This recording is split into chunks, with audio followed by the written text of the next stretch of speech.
નમસ્કાર, બેનિફિટ બુલેટિનમાં આપનું સ્વાગત છે. હું રાજવી. તો જાણીએ આજના મહત્વના સમાચાર.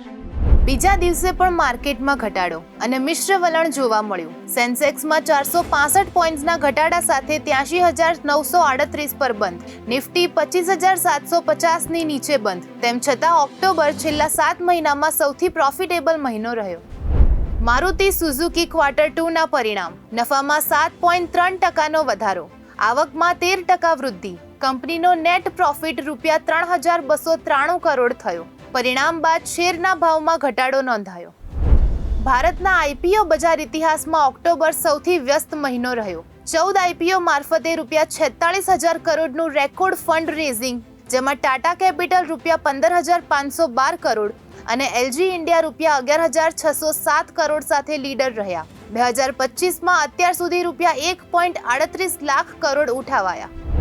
અમેરિકાની ફોર્ડ મોટર કંપની તમિલનાડુમાં ₹32.50 અબજનું રોકાણ કરશે.